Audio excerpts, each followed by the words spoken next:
Communications and Public Affairs Coordinator for the Penn State Office of Physical Plant, Paul Ruskin, will be retiring at the end of this month. He's been quite active with Whether or Not over the past few seasons, and we'd like to think of him as an honorary member. But what makes Mr. Ruskin such an icon here in Happy Valley?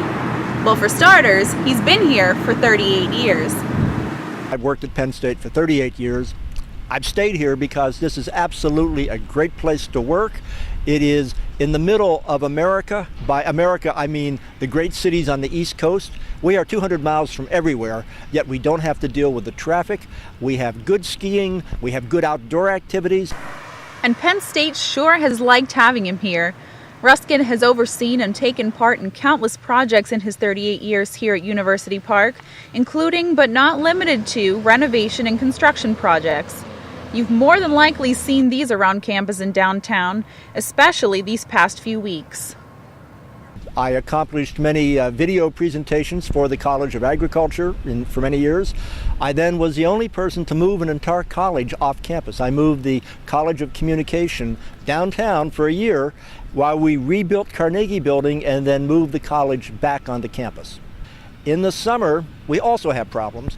The weather can give us lots of rain, lots of wind, and anytime you have wind and rain, that can delay construction and also cause safety hazards for the workers who are working on new buildings. Not only is he actively involved in the university's upgrading and going green, he also does things in his everyday life to reduce his own carbon footprint. Bicycling not only reduces my carbon footprint, it also keeps me in shape, and now I am healthy enough to retire at a reasonable age. Whatever that may be.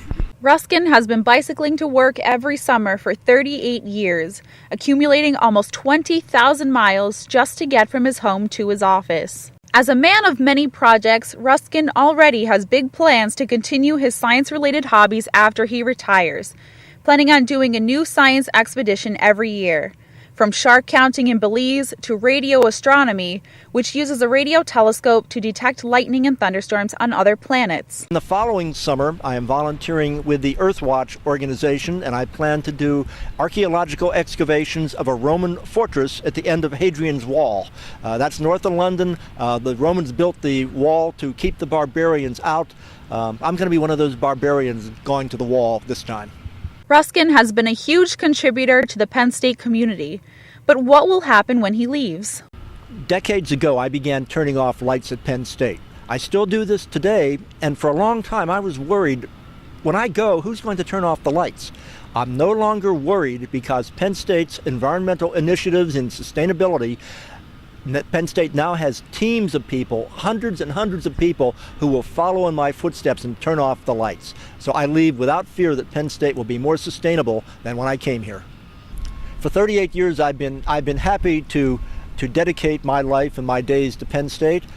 I'm now going to do a carpe diem and seize the day for myself and dedicate the rest of my life to science. As his last official act, Ruskin proposed a new flavor of ice cream to Berkey Creamery called Carbon Crunch.